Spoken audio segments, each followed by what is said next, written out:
Olá, alunos do Colégio Exato, tudo bem? Gente, olha só. Antes de a gente começar essa nossa aula online, eu preciso vir aqui para agradecer a todos vocês que conseguiram fazer a manutenção da matrícula de vocês. A gente sabe que o momento não é tão fácil, né? Cada um aí está enfrentando uma batalha enorme, mas a gente fica aqui com o coração eternamente agradecido por todos vocês que entenderam, né, as nossas limitações e, acima de tudo, confiaram na gente com esse objetivo aí de manter o nosso cronograma, tá bom? Quando eu falo sobre esse agradecimento, eu estou me referindo a todos do Colégio e Curso Exato, tá? O Antônio, que é o nosso patrono, a Ivani, todos os professores, eu inclusive, tá bom?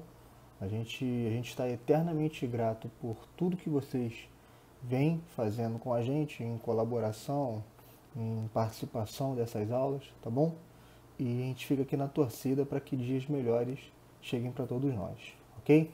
Mais uma vez, muito obrigado por vocês. Boa aula!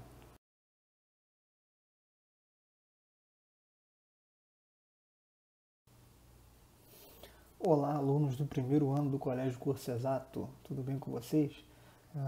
Como vocês sabem, então a gente está trabalhando à distância, né? Já fiz um vídeo aí com a aula de literatura e agora tem a aula de português, tá bom? Como sempre, todas as aulas que a gente assistir, eu vou fazer uma pincelada, vou dar uma pincelada no conteúdo que já foi trabalhado, isso em sala de aula, e vou começar o conteúdo novo aí com essa modalidade à distância, tá bom? Gente, antes de acontecer a paralisação por causa da pandemia de coronavírus, a gente chegou a ter 2, 3 aulas, né? Isso no turno da manhã.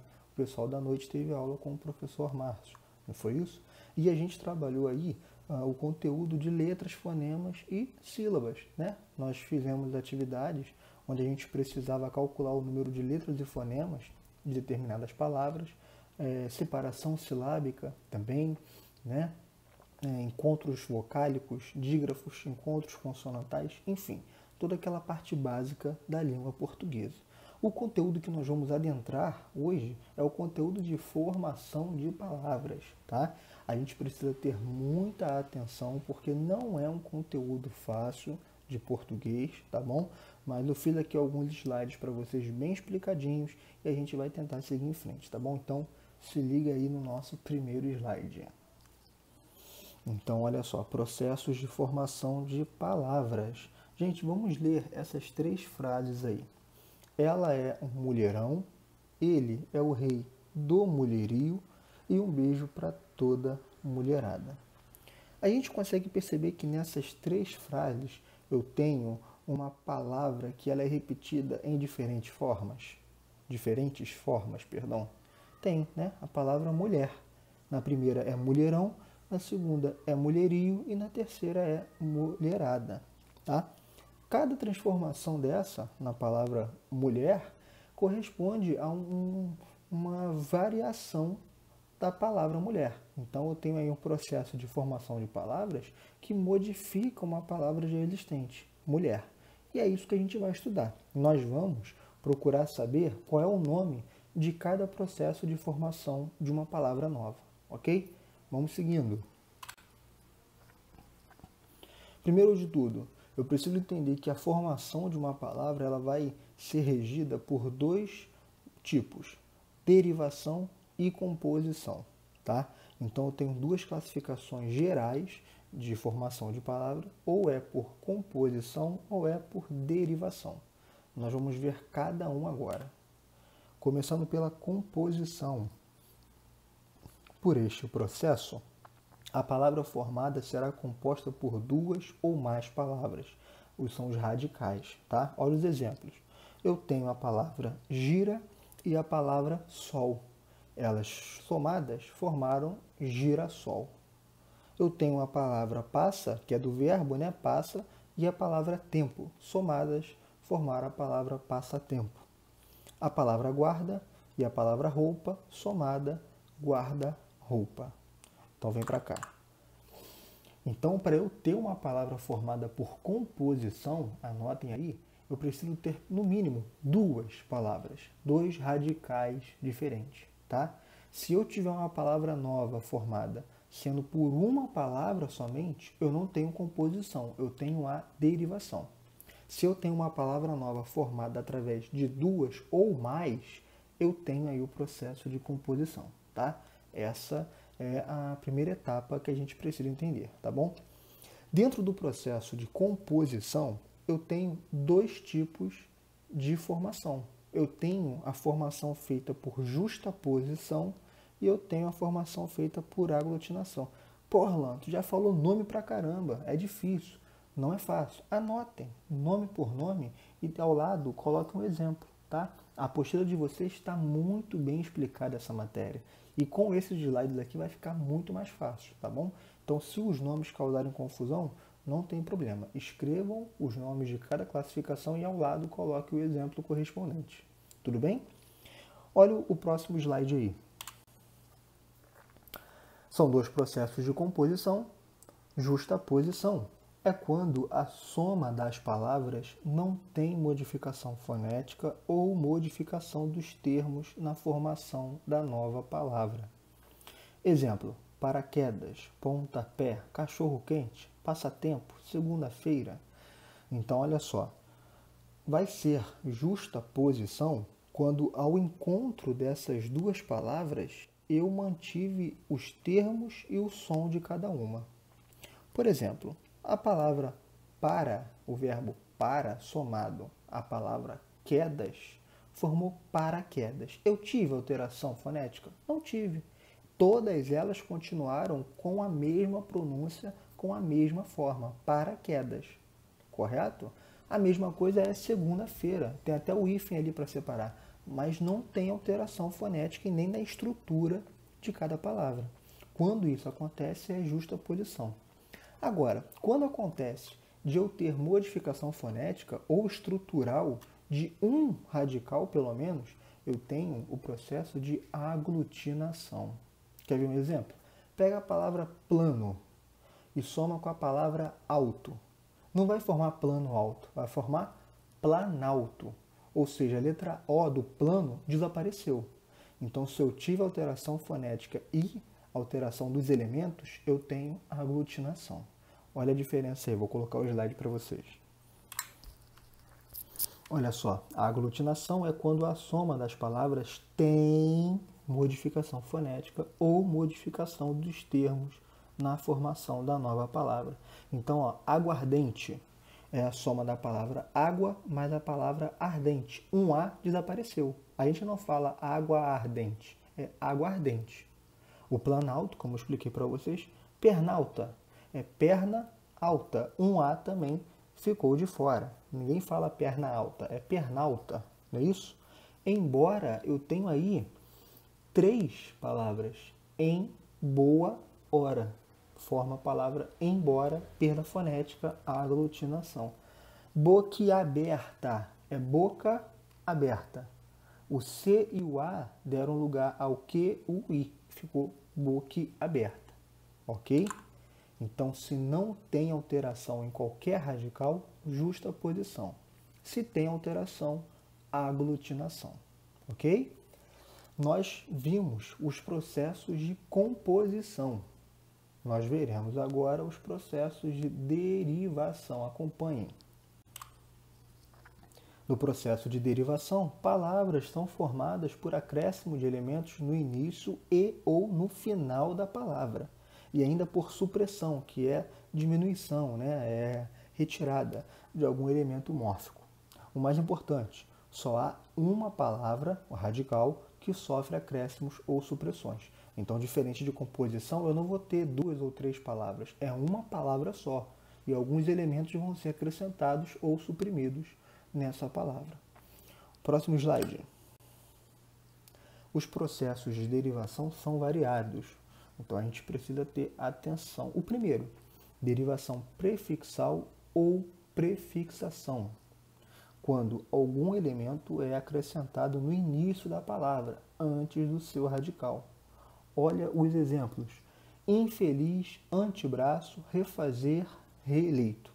Eu tenho a palavra feliz. coloquei um termo, né, um elemento ali, in, antes dessa palavra, formou infeliz, derivação prefixal. O nome desse termo que vem antes da palavra é prefixo, por isso que é derivação prefixal. Antebraço é a mesma coisa, eu tenho a palavra braço, acrescentei esse elemento antes do radical, antebraço, derivação prefixal.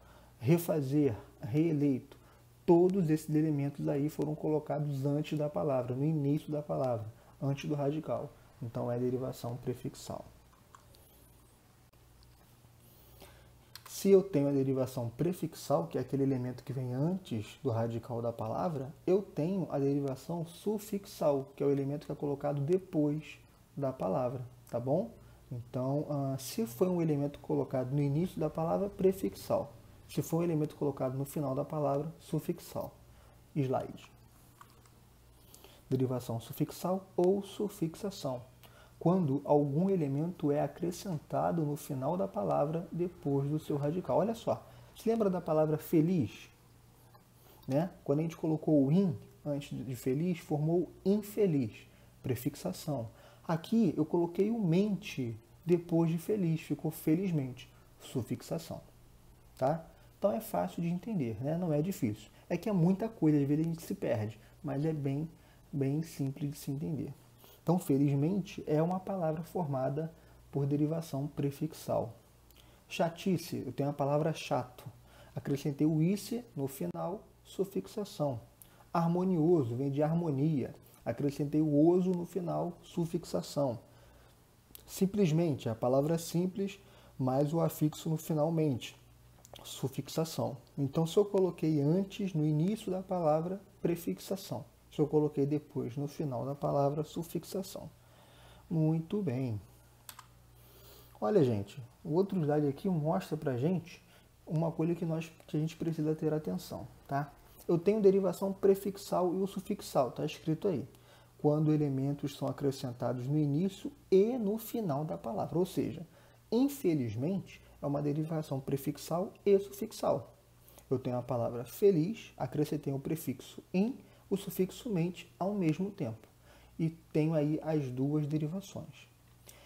Embaixo eu tenho a derivação parasintética, que se parece com a derivação prefixal e sufixal, só que é diferente. E eu vou explicar o porquê agora. Vamos ler o que está escrito aí. Quando elementos são acrescentados no início e no final da palavra, de modo que se um deles for suprimido, a palavra perde o sentido. Então, olha só, eu tenho enriquecer. É a palavra rico, ou riqueza, tanto faz, né? Eu acrescentei o em no início e o ser no final. Enriquecer. Porra, a mesma coisa que a antiga, você colocou um prefixo e um sufixo. Sim. Só que na palavra enriquecer, se eu tirar o prefixo, fica enriquecer. Essa palavra não existe. Se eu tirar o ser, fica Henrique. Essa palavra também não existe. Lá em cima, na palavra infelizmente, se eu tirar o in, fica felizmente. Existe. Então, não é parasintética. Se eu tirar o mente, fica infeliz. Existe. Então, não é parasintética. Para ser parasintética, ao retirar o sufixo ou o prefixo, a minha palavra perde o sentido. É uma palavra inexistente. Então, essa é a diferença principal entre essas duas classificações. Para finalizar, ali o outro exemplo, entristecer, mesma coisa. Se a gente tirar o em, fica tristecer, não existe. Se tirar o ser, fica entriste, também não existe. Então, parasintética só tem sentido quando o prefixo e sufixo estão juntos. Na derivação prefixal e sufixal, eu tirando um ou outro, eu ainda tenho uma palavra existente. Seguindo aqui outro tipo de derivação, eu tenho a derivação regressiva, que é quando uma palavra é formada pela supressão de algum elemento. Olha só, espera vem de esperar. Então eu tirei o R e ficou espera, uma palavra nova. Agito vem de agitar, diminuir a palavra nova. Amasso vem de amassar. Amostra vem de amostrar, né? Então tem aí essas diferenças aí, esse encurtamento da palavra formando uma palavra nova, derivação regressiva. Derivação imprópria. é a última que nós vamos estudar, né? É a menos recorrente. Se cair aí no teste de vocês, vai cair bem pouquinho a coisa na prova. É quando ocorre a mudança de classe gramatical da palavra. Olha só esses dois exemplos. Eu tenho está pronto o jantar. Nesse caso, a palavra jantar é substantivo. E o outro exemplo, vou jantar. Aqui é a mesma palavra, a mesma pronúncia, porém é um verbo. Então, quando tem alteração na ordem, na classe gramatical da palavra, eu tenho a derivação imprópria, tá bom?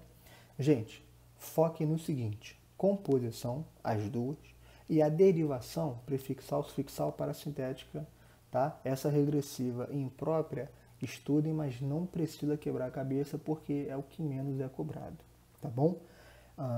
Por hoje é só, isso é tudo que eu tenho para falar para vocês sobre esse conteúdo, tá bom? Assistam com atenção, tenham o suporte da apostila de vocês para fazer as atividades e, importante, entreguem no prazo, não entreguem trabalho após o prazo, porque está dando problemas e eu não estou conseguindo mais lidar com isso, tá bom? A gente estabelece um prazo bem confortável para vocês, então somente algumas coisas justificam um atraso, né? Uma impossibilidade de ir ao colégio por causa do trabalho, ficou doente, não quer se expor, a gente consegue entender tudo isso. Esqueci, não liguei, deixei para lá, isso já não é justificativa. Eu não posso ajudar pessoas assim, tá bom? Gente, muito obrigado pelo tempo de vocês, eu espero que vocês tenham gostado dessa aula. Qualquer dúvida, pode me perturbar lá no WhatsApp que eu vou responder vocês, tá bom? Um beijo, até a próxima aula.